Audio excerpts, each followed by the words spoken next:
ನಮಸ್ತೆ ವಿದ್ಯಾರ್ಥಿಗಳೇ, ಎಲ್ಲರೂ ಚೆನ್ನಾಗಿದ್ದೀರಿ ಅಂದ್ಕೊಂಡಿದ್ದೀನಿ. ಇವತ್ತು ನಾವು ಯಾವ ಪಾಠದ ಬಗ್ಗೆ ಅಧ್ಯಯನ ಮಾಡ್ತಾ ಇದ್ವಿ? ಹಿಂದಿನ ಕ್ಲಾಸ್ನಲ್ಲಿ ವರ್ಗ ಮತ್ತು ವರ್ಗ ಸಮೀಕರಣಗಳ ಬಗ್ಗೆ ಅಧ್ಯಯನ ಮಾಡ್ತಾ ಇದ್ವಿ. ಆದರೆ ನಾವು ಅದನ್ನು ಅರ್ಧಕ್ಕೆ ಬಿಟ್ಟಿದ್ವಿ. ಸೊ ಅರ್ಧಕ್ಕಂದ್ರೆ ಎಲ್ಲಿಂದು 5.4 ಅಭ್ಯಾಸದಲ್ಲಿರುವಂತಹ ಪ್ರಶ್ನೆಗಳನ್ನು ಬಿಡಿಸ್ತಾ ಹೋಗಿದ್ವಿ. ಸೊ ಆ ಪ್ರಶ್ನೆಗಳಲ್ಲಿ ನಾವು ಇವತ್ತು 6ನೇ ಪ್ರಶ್ನೆಯಿಂದ ತಿಳಿತಾ ಹೋಗೋಣ. ಸೊ ಅವಾಗ 6ನೇ ಪ್ರಶ್ನೆ ಏನದ? ಒಂದು ಚೌಕದ ವಿಸ್ತೀರ್ಣ 441 ಚದರ ಮೀಟರ್ ಇದ್ದರೆ ಬಾಹುವಿನ ಉದ್ದವನ್ನು ಕಂಡುಹಿಡಿಯಿರಿ ಅಂತ ಹೇಳಿ ಪ್ರಶ್ನೆ ಅದ. ಏನದ? ಒಂದು ಚೌಕದ ವಿಸ್ತೀರ್ಣ ಕೊಟ್ಟ. ಸೊ ಹೀಗೊಂದ ಚೌಕ ಅದ, ಹೌದಾ? ಈ ಚೌಕದ ವಿಸ್ತೀರ್ಣ ಎಷ್ಟು ಕೊಟ್ಟಾರಂದ್ರೆ 441 ಚದರ ಮೀಟರ್ ಅಂತ ಹೇಳಿ ಕೊಟ್ಟು ನಮ್ಗೆ ಏನ್ ಕಂಡುಹಿಡಿ ಅಂದ್ರೆ ಅದರ ಬಾಹುವಿನ ಉದ್ದವನ್ನು ಕಂಡುಹಿಡಿಯಿರಿ ಅಂತ. ಸೊ ಅದರ ಬಾಹುವಿನ ಉದ್ದವನ್ನ ಕಂಡುಹಿಡಿಬೇಕಾದ್ರೆ ನಾವು ಡೈರೆಕ್ಟ್ ಚೌಕದ ವಿಸ್ತೀರ್ಣ ಈಸ್ ಈಕ್ವಲ್ ಟು ಬಾಹು ಅಂತ ಹೇಳಿ ಹಾಕೊಂಡು ಕಂಡುಹಿಡಿಯಂಗಿಲ್ಲ. ಸೊ ನಾವೀಗ ಯಾವ ಪಾಠದ ಬಗ್ಗೆ ಅಧ್ಯಯನ ಮಾಡ್ತಾ ಇದ್ವಿ? ವರ್ಗ ಮತ್ತು ವರ್ಗ ಸಮೀಕರಣಗಳ ಬಗ್ಗೆ ಅಧ್ಯಯನ ಮಾಡ್ತಾ ಇದ್ವಿ. ಅಂದ್ರೆ ನಾವು ಈಗ ನಮ್ಮನ್ನ ಈ ವಿಸ್ತೀರ್ಣವನ್ನ ಕೊಟ್ಟಾಗ ಬಾಹುಗಳ ಉದ್ದವನ್ನ ವರ್ಗ ಸಮೀಕರಣವನ್ನ ವರ್ಗಮೂಲ ಉಪಯೋಗಿಸಿನೇ ಕಂಡುಹಿಡಿತಾ ಹೋಗ್ಬೇಕು. ಸೊ ಹಾಗಾದ್ರೆ ಬರಿತಾ ಹೋಗ್ಬೇಕು. ಚೌಕದ ವಿಸ್ತೀರ್ಣ ಈಸ್ ಈಕ್ವಲ್ ಟು ಎಷ್ಟು ಕೊಟ್ಟಾರ? 441 ಚದರ ಮೀಟರ್. ಚೌಕದ ವಿಸ್ತೀರ್ಣ ಈಸ್ ಈಕ್ವಲ್ ಟು 441 ಚದರ ಮೀಟರ್ ಕೊಟ್ಟ. ಸೊ ಈಗ ನಮ್ಗೆ ಹೇಳಿದ ಬಾಹುವಿನ ಉದ್ದ ಈಸ್ ಈಕ್ವಲ್ ಟು ನಮಗ ಗೊತ್ತಿಲ್ಲ. ಸೊ ಹಾಗಾದ್ರೆ ಅದನ್ನ ಹಿಡಿಬೇಕಾದ್ರೆ 441. ಈಗ ನಾವು ವರ್ಗಮೂಲವನ್ನ ತೆಗಿತಾ ಹೋಗ್ಬೇಕು. ಸೊ ವರ್ಗಮೂಲವನ್ನು ತೆಗಿಬೇಕಾದ್ರೆ ಮೊದಲು ನಾವು ಏನ್ ಮಾಡ್ಕೊತೀವಿ? ಅವುಗಳನ್ನ ಭಾಗಗಳನ್ನಾಗಿ ಮಾಡ್ಕೊತೀವಿ. ಸೊ ಭಾಗಗಳನ್ನ ಏನ್ ಮಾಡ್ಕೊಂಡು 2 ಎಷ್ಟು 4. ಈಗ ಏನ್ ಬಂತು? 0. ಸೊ 2 + 2 ಎಷ್ಟು? 4. ಸೊ 2 + 2 ಎಷ್ಟು? 4. ಇದನ್ನ ಕೆಳಗೆ ಇಳಿಸ್ಕೊತೀವಿ. 41 ಆಯ್ತು. ಸೊ 41 ಆಯ್ತಂದ್ರೆ ನಮ್ದು 1ರ ವರ್ಗ 1, 2ರ ವರ್ಗ 4, 3ರ ವರ್ಗ 9, 4ರ ವರ್ಗ 16, 5ರ ವರ್ಗ 25 ಇಷ್ಟು ಸಾಕು. ಸೊ ಇವಾಗ ನಾವು ಒಂದು ಕೊನೆಗೆ ಎಲ್ಲಿ ಬರ್ತದ? ಯಾವ ವರ್ಗ ಸಂಖ್ಯೆ ಬರ್ತದ? 9ಕ್ಕೆ ಬರ್ತದ. 9 81 ಬರ್ತದ. ಸೊ ನಮ್ಗೆ ಕೊಟ್ಟಿದ್ದು 41 ಕೊಟ್ಟ. ಸೊ 81 ದೊಡ್ಡದಾಗೋ ಕಾರಣಕ್ಕಾಗಿ ನಾವು ಸಣ್ಣ ಸಂಖ್ಯೆಯನ್ನು ತೆಗೆದುಕೊಳ್ತೀವಿ. ಬಿಡಿ ಸ್ಥಾನದಲ್ಲಿ 1 ಬರುವಂತ ಇನ್ನೊಂದು ಸಂಖ್ಯೆ ಯಾವುದು? 1. ಸೊ ಹಾಗಾಗಿ ಇಲ್ಲಿ 41 ಹಚ್ತೇವೆ. ಸೊ 41 ಒಂದೇ 41 1 ಒಂದೇ 41. ಹಾಗಾಗಿ ಈ 41 ಶೇಷ 0 ಬರ್ತದೆ. ಶೇಷ 0 ಬರ್ತದಪ್ಪ ಅಂದ್ರೆ ಈಗ ನಮ್ಗೆ ಬಂದಿರುವಂತಹ ಭಾಗಲಬ್ಧ ಯಾವುದು? 21. ಹಾಗಾದ್ರೆ ಬಾಹುವಿನ ಉದ್ದ ಎಷ್ಟು? 21 ಮೀಟರ್. ನಿಮ್ ಕೆಳಗಡೆ ಚೌಕದ ಬಾಹುವಿನ ಉದ್ದ ಈಸ್ ಈಕ್ವಲ್ ಟು 21. ನಾ ಯಾಕೆ 21ನೇ ಕನ್ಸಿಡರ್ ಮಾಡಿದ? 21 ಒಂದು ಭಾಗಲಬ್ಧ ಸಂಖ್ಯೆ, ಶೇಷ 0 ಬರ್ತದ. ಆ ಕಾರಣಕ್ಕಾಗಿ ಚೌಕದ ಬಾಹುವಿನ ಉದ್ದ ಎಷ್ಟು ತಗೊಂಡಿವಿ? 21 ಮೀಟರ್. ಆಯ್ತಾ? ಇವಾಗ 7ನೇ ಪ್ರಶ್ನೆ. ಸೊ 7ನೇ ಪ್ರಶ್ನೆಗೆ ಏನದ? ಇಲ್ಲಿ ಎ ಮತ್ತು ಬಿ ಅಂತ ಹೇಳಿ 2 ಕ್ವಶನ್ ಅನ್ನ ಕೊಟ್ಟಾರ. ಸೊ ನಾವು ಅದರೊಳಗ ಒಂದನ್ನ ಬಿಡಿಸ್ತೀನಿ, ಇನ್ನೊಂದನ್ನ ನೀವು ಬಿಡಿಸಿ.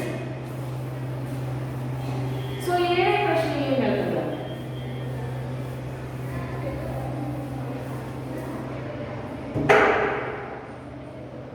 ABC ಲಂಬಕೋನ ತ್ರಿಭುಜದಲ್ಲಿ ಕೋನ ಬಿ ಯು 90 ಡಿಗ್ರಿ. ಅಂದ್ರೆ 7ನೇ ಪ್ರಶ್ನೆ, ಇದು 90 ಡಿಗ್ರಿ. ಇದು ABC ಅಂತ ಹೇಳಿ ಒಂದು ಲಂಬಕೋನ ತ್ರಿಭುಜ. ಈ ಲಂಬಕೋನ ತ್ರಿಭುಜದಲ್ಲಿ ಕೋನ ಬಿ ಅನ್ನೋದು ಏನು ಕೊಟ್ಟಾರ? 90 ಡಿಗ್ರಿ. ಸೊ ನಿಮ್ಗೆ ಈಗಾಗಲೇ ಗೊತ್ತಲ್ಲ, ಲಂಬಕೋನ ತ್ರಿಭುಜದಲ್ಲಿರುವಂತಹ ಒಂದು ಪ್ರಮೇಯ ಅದ. ಯಾವ ಪ್ರಮೇಯ ಅದು?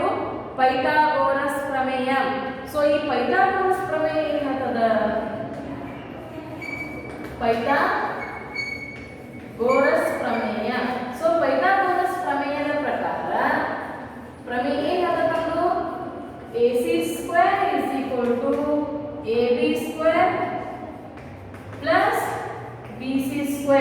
ಪೈಥಾಗೋರಸ್ ಪ್ರಮೇಯ ಏನಂತದ AC square is equal to AB square plus BC square ಅನ್ನೋದನ್ನ ಹೇಳ್ತದೆ. ಈಗ ನಮ್ಗೆ ಏನು ಕೊಟ್ಟಾರ ಲಂಬಕೋನ ತ್ರಿಭುಜದಲ್ಲಿ ಕೋನ B ಇಸ್ ಈಕ್ವಲ್ ಟು ಎಷ್ಟು ಕೊಟ್ಟಾರ 90 ಡಿಗ್ರಿ ಅಂತ ಹೇಳಿ ಕೊಟ್ಟಾರ. ಸೊ ಅದರಲ್ಲಿ ಒಂದೇ ಪ್ರಶ್ನೆ ಏನದ AB is equal to 6 centimetre BC is equal to 8 centimetre ಇದ್ದರೆ AC ಯ ಉದ್ದವನ್ನ ಕಂಡುಹಿಡಿಯಿರಿ ಅಂತ. ಸೊ ಈಗ ನಮ್ಗೆ ಏನು ಕೊಟ್ಟಾರ AB ಬೆಲೆ ಕೊಟ್ಟಾರ 6 ಸೆಂಟಿಮೀಟರ್, ನಂತರ BC ಬೆಲೆ. ಸೊ BC ಬೆಲೆ ಎಷ್ಟು ಕೊಟ್ಟಾರ 8 ಸೆಂಟಿಮೀಟರ್ ಅನ್ನ ಕೊಟ್ಟಾರ. AB ಬೆಲೆ BC ಬೆಲೆನ ಕೊಟ್ಟಾರ. ಸೊ ಈಗ ನಾವು ಪೈಥಾಗೋರಸ್ ಪ್ರಮೇಯನ ಇಟ್ಕೊಂಡಿವಿ.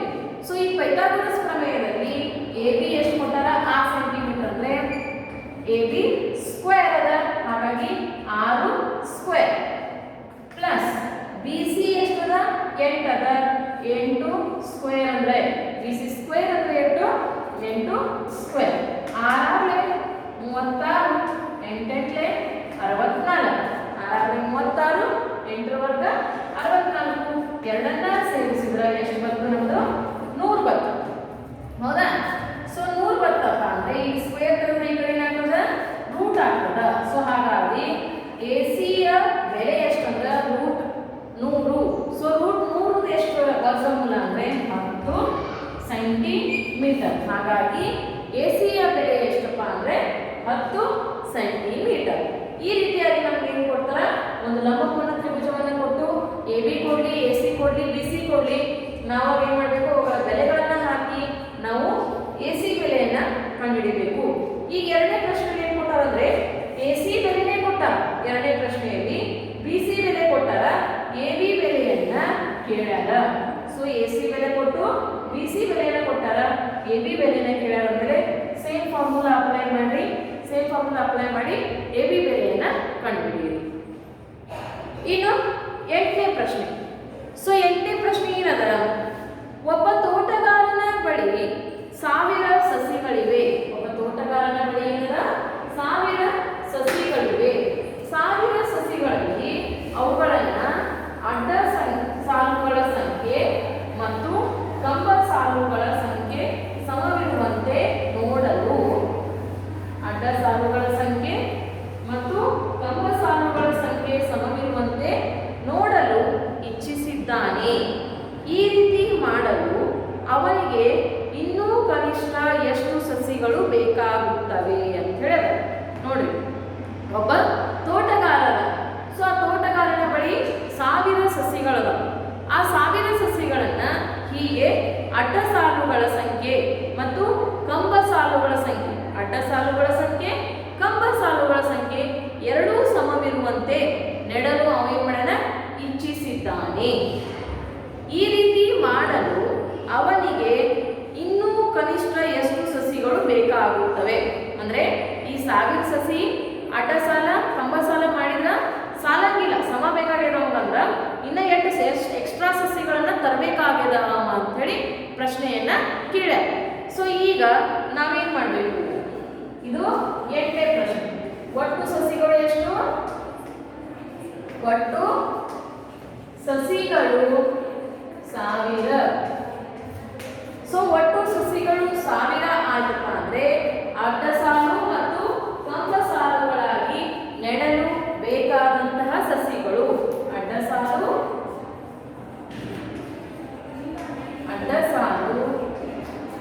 ಮತ್ತು ಕಂಬ ಸಾಲುಗಳಾಗಿ ಬೇಕಾದ ಸಸಿಗಳು, ಕಂಬ ಸಾಲುಗಳಾಗಿ ನೆಡಬೇಕಾದ ಸಸಿಗಳು ಎಷ್ಟಪ್ಪ ಅಂದ್ರೆ 1000. ವರ್ಗಮೂಲ ತೆಗಿಬೇಕು 1000. ಸೊ 1000 ವರ್ಗಮೂಲ ತೆಗೆದ್ರೆ 0. ಇದೊಂದು ಪಾರ್ಟಿಷನ್ ತಗೋತೀವಿ, ಹೌದಾ? ಭಾಗಗಳನ್ನು ಮಾಡಿಕೊಂಡು ನಮಗೆ 3 ಮೂಲೆ ಎಷ್ಟದ 9 ಅದ. ಸೊ 3 ಮೂಲೆ 9 ಬರ್ಕೊಂಡಿವಿ. 10ರಲ್ಲಿ 9 ಹೋದರೆ 1 ಉಳಿತು, ಮತ್ತೆ ಕೆಳಗೆ 100 ತೆಗಿತೀವಿ. ಸೊ 100 ತೆಗೆದುಕೊಂಡು 3 + 3 ಎಷ್ಟು 6. ಸೊ 3 + 3 6 ಆಯ್ತಪ್ಪ ಅಂದ್ರೆ ಇವಾಗ ನಾವೇನ್ ಮಾಡ್ಬೇಕಪ್ಪ ಅಂದ್ರೆ ಇಲ್ಲಿ ಎಲ್ಲರೂ 0 ಅದ, ಎಲ್ಲೂ 0 ಬರದೇ ಇರೋ ಕಾರಣಕ್ಕಾಗಿ ಡೈರೆಕ್ಟ್ ತೆಗೆದುಕೊಂಡ್ರೆ 61 ಒಂದೇ 61. ಸೊ ಹಾಗಾಗಿ 61 ಒಂದೇ 61. 10ರಲ್ಲಿ 1 ಹೋದರೆ 9 ಉಳಿತು, ಎಲ್ಲ ಮತ್ತೊಂದು 10ರಲ್ಲಿ 7 ಹೋದರೆ 3 0. ಹಾಗಾದ್ರೆ ನನ್ನ ಉತ್ತರ ಎಷ್ಟು ಬಂತು? 39 ಬಂತು. ಸೊ 39 ಶೇಷ ಬಂದಿತ್ತಂದ್ಮೇಲೆ 1000 ಸಂಖ್ಯೆಗಳು ನೆಡಕ್ ಸಾಧ್ಯವಿಲ್ಲ. ಸೊ ಶೇಷ 39 ಬಂದ ಕಾರಣಕ್ಕಾಗಿ 1000 ಸಸಿಗಳು ಅಡ್ಡ ಸಾಲು ಮತ್ತು ಕಂಬ ಸಾಲುಗಳ ನೆಡಕ್ ಸಾಧ್ಯವಿಲ್ಲ. ಬಂದ ಕಾರಣಕ್ಕಾಗಿ ಸಸಿಗಳು ನೆಡಲು ಸಾಧ್ಯವಿಲ್ಲ. ಈಗ ಏನ್ ಮಾಡ್ಬೇಕಪ್ಪ? ಈಗ 31 ಬಂದ. ಸೊ 31 ಸ್ಕ್ವೇರ್ ಬಂದ್ರೆ ನಮ್ಗೆ 1000 ಆಗಿಲ್ಲ. ಈ 31 ಬೇಕಾಯ್ತಪ್ಪ ಅಂದ್ರೆ ನಂತರ ಏನ್ ತಗೋಬೇಕು? 32ರ ವರ್ಗವನ್ನು ತೆಗೆದುಕೊಳ್ಬೇಕು. ಸೊ 32ರ ವರ್ಗ ತೆಗೆದುಕೊಂಡ್ರೆ 1024. ಸೊ 32ರ ವರ್ಗ 1024 ಆಯ್ತಪ್ಪ ಅಂದ್ರೆ ಈಗ ನಮಗ 32 ಅಡ್ಡ ಸಾಲಿಗೆ 32 ಲೈನ್, ಕಂಬ ಸಾಲಿಗೆ 32 ಲೈನ್ ಆಗ್ಬೇಕಾರೆ ಇನ್ನೂ ಎಷ್ಟು ಸಸಿಗಳನ್ನ ಸೇರಿಸಬೇಕು? ಇನ್ನೂ ಇಲ್ಲಿ ಬರೀತೇವೆ, ಇನ್ನೂ ಬೇಕಾದ ಸಸಿಗಳು ಇನ್ನೂ ಬೇಕಾದ ಸಸಿಗಳು 1024 1000 ಎಷ್ಟು? 24. ಈಗ ನಾವು ನೀವು 32 ಯಾಕೆ ತಗೊಂಡ್ರಿ ಅಂತ ಹೇಳಿ ಪ್ರಶ್ನೆ ಕೇಳ್ತೇವೆ. ಸೊ ನಾವು 32 ಯಾಕೆ ತಗೊಂಡಿ ಅಂದ್ರೆ 31 ತಗೊಂಡಾಗ ನನಗೆ ಇಲ್ಲಿ ಶೇಷ ಬಂದದ, ಹೌದಾ?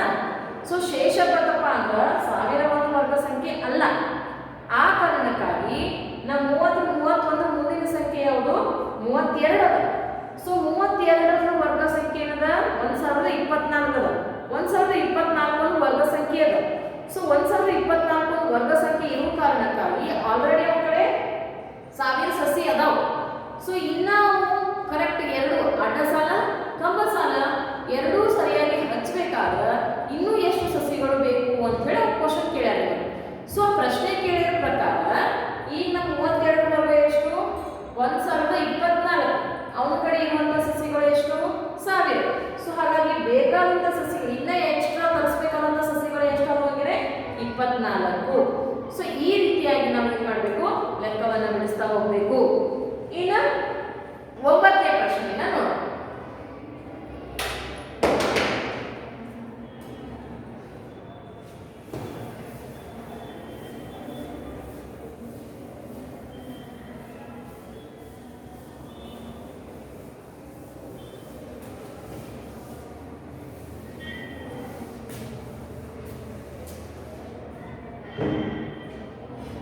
ಏನದ 9ನೇ ಪ್ರಶ್ನೆ?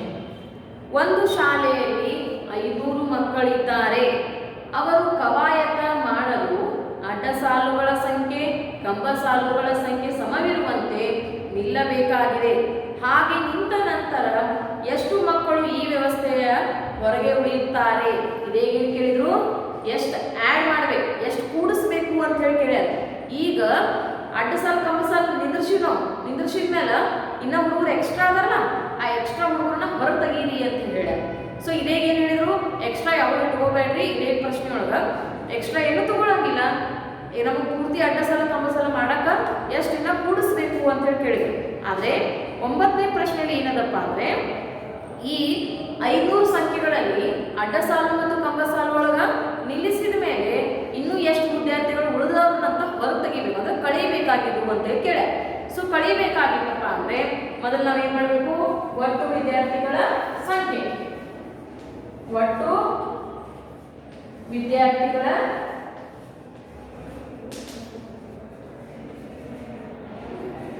ಸಂಖ್ಯೆ ಎಷ್ಟು? 5. ಕವಾಯತು ಮಾಡಲು, ಕವಾಯತ್ ಅಂದ್ರೆ ಏನ್ರಿ? ಡ್ರಿಲ್ ಮಾಡ್ತಿರಲ್ರಿ, ಅದು ಕವಾಯತ್ ಮಾಡಲು ಬೇಕಾದ ವಿದ್ಯಾರ್ಥಿಗಳು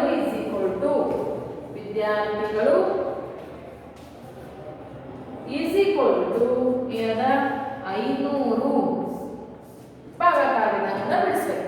ಸೊ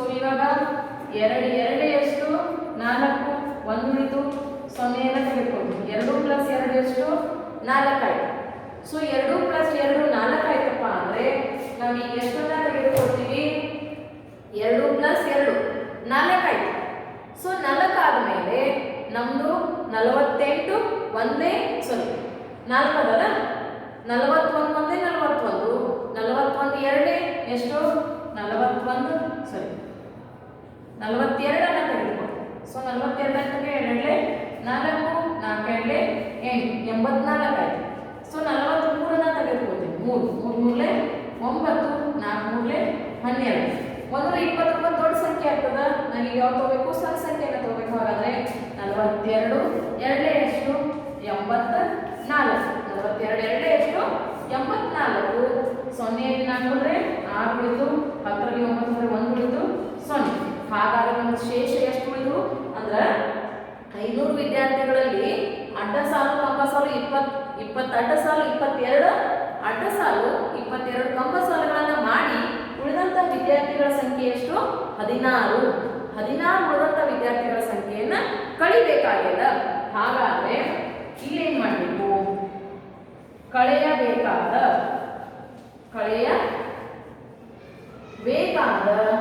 ವಿದ್ಯಾರ್ಥಿಗಳ ಸಂಖ್ಯೆ ಗಳ ಸಂಖ್ಯೆ 500. 500 ಎಷ್ಟು ವಿದ್ಯಾರ್ಥಿಗಳನ್ನ ತೆಗಿಬೇಕು? 16 ವಿದ್ಯಾರ್ಥಿಗಳನ್ನ ತೆಗೆದರೆ ಎಷ್ಟು ಉಳಿತು? 484 ವಿದ್ಯಾರ್ಥಿಗಳು ಅಡ್ಡ ಸಾಲು ಮತ್ತು ಕಂಬ ಸಾಲುಗಳ ಅನ್ನು ಹೊಂದ್ಯಾರ. Totally 22 line. 22 ಲೈನ್ ಒಟ್ಟು ಎಷ್ಟು ಹುಡುಗರಿದ್ರು? 484 ವಿದ್ಯಾರ್ಥಿಗಳು ಇದ್ರು. ಸೊ ಉಳಿದಂತ ವಿದ್ಯಾರ್ಥಿಗಳ ಸಂಖ್ಯೆ ಎಷ್ಟು? 16.